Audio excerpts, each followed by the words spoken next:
안녕하세요. 다산에도 전병칠 원장입니다. 이제 15번째 강의를 시작하겠습니다.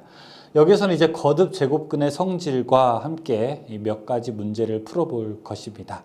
거듭 제곱근은 보통 이제 나오는 부분이 또 변압기 부분에서 나중에 전기 쪽에서는 출제가 됩니다.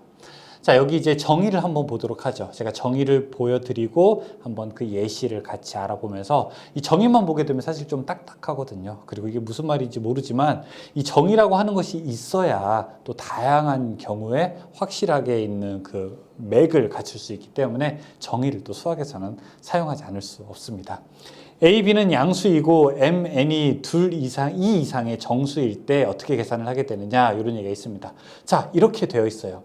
어떤 제곱근 루트 A하고 N의 제곱이라면 자, 이것은 그냥 A가 된다. 예를 들어 이렇게 되죠. 3제곱근 루트 A에 만약에 3, 세 번을 곱했다라고 하면은 이거는 결국 A가 된다는 겁니다.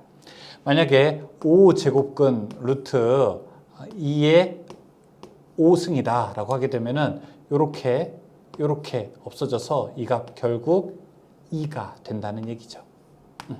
안에 거 밖에 거 서로 없어진다는 겁니다. 루트라고 하는 것은 뭐라고 했었죠? 그냥 루트가 들어간다는 거는 앞에 2제곱근에서 2가 생략된 거라고 했었죠. 자, 두 번째 n 제곱근 루트 a, n 제곱근 루트 b는 똑같이 n일 때 여기 앞에 n으로 묶어줄 수 있다 이렇게 되어 있습니다. 예를 들어 3제곱근 a 그 다음에 곱하기 3제곱근 b라고 하게 되면은 이거는 3제곱근 루트 a, b 이렇게 묶어줄 수 있다는 얘기예요. 조금 더 숫자를 한번 넣어볼까요? 3제곱근 루트 2 곱하기 3제곱근 루트 3은 3제곱근 루트 3, 2는 6 이렇게 6으로 넣을 수 있다는 얘기가 됩니다.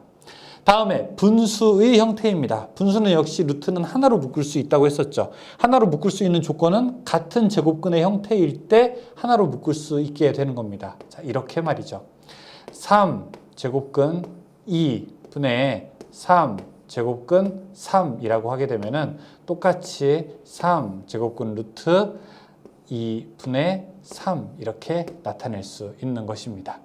자, 그 다음에 네 번째. 그래서 제곱근 루트 A하고 M 이제 서로 만약에 다른 게 있다라고 하게 되면 어떻게 되냐? 그 두 개는 역시 이 안에 들어가는 것에서 그냥 끝나게 되는 겁니다. 예를 들어 자, 2의 루트 A의 밖에 하고 세제곱이다. 이렇게 만약에 이야기를 해보죠. 그러면은 이 제곱근은 그냥 루트로 되잖아요. 그렇죠? 따라서 루트 A의 세제곱 이렇게 나타낼 수 있습니다. 서로 다른 숫자가 있을 때, 자연수가 있을 때, 정수가 있을 때는요. 다음에 m 루트 n 루트 a일 때는 어떻게 되느냐? 그때는 그냥 두 개를 곱해줘야 되는데 이런 형식은 우리가 이제 공부하는 부분에서는 거의 이제 나오지 않게 됩니다. 실제로 우리가 공부하는 부분에서는 이것도 안 나오고요. 이것도 안 나오고요. 이것도 안 나오고요. 이것도 그냥 한 1, 2번 정도, 이 정도. 이것도 여기서 n이라고 하는 거는 한 제곱근 루트 2 정도만 나오게 됩니다. 다른 것들은 그렇게 크게 염려치 않으셔도 괜찮습니다. 자, 그러면은 본격적으로 우리들 문제 풀어보게 되면서 어떤 문제들이 있는지 보도록 할게요. 하나씩 보게 될 텐데 1, 2, 3, 4번 여기에서 얻고자 하는 것은 여러분 이제부터 계산기 쓰셔도 됩니다. 손으로 안 하셔도 돼요. 앞에까지는 그래도 제가 좀 푸는 방법 정도는 아셔야 됩니다 라고 말씀을 드렸었죠. 이제 방정식까지는. 하지만 여기서는 여러분 그냥 계산기로만 사용하셔도 돼요. 그래서 제가 지금 이 문제 풀 거예요. 조금 이따 풀 건데 여러분들이 계산기로 계산해가지고 옆에 답 좀 한번 적어주세요.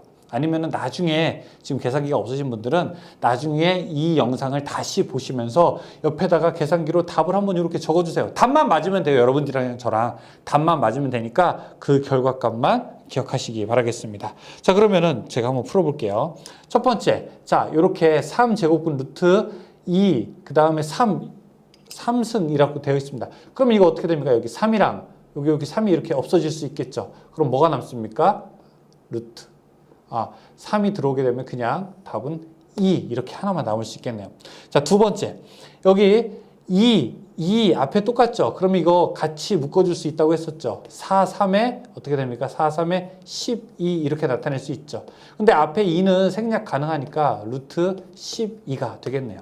루트 12 계산기로 한번 해보세요. 그럼 어떤 숫자 나오겠죠? 다음에 여기도 마찬가지예요. 우리가 앞에 2로 묶을 수 있겠죠? 그럼 루트 2분의 8 놓을 수 있고요. 자, 이 숫자는 이 앞에 안 적어도 되겠죠? 그냥 루트 2분의 8은 얼마예요? 4가 되겠죠? 자, 이것은 루트 2의 제곱이니까 답 얼마? 그냥 2가 되겠네요. 따라서 루트 4라고 하는 것은 그냥 2로 바로 들어갈 수 있게 되는 겁니다.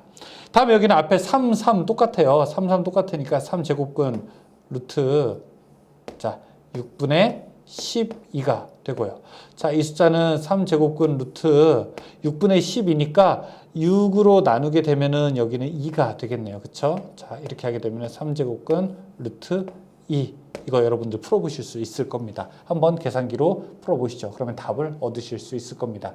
그래서 이제 전기를 우리가 할 때 수학적으로 손으로 풀 수 있는 한계점이 있게 되는데, 자, 여기까지가 이제 손으로 풀 수 있는 요 전까지가 한계고, 여기서부터는 여러분들이 얼마든지 계산기를 사용할 수 있으니까 계산기를 사용하셔서 문제를 해결하시기 바라겠습니다. 같이 한번 계속 이렇게 풀어보도록 하죠. 강의 마칠게요.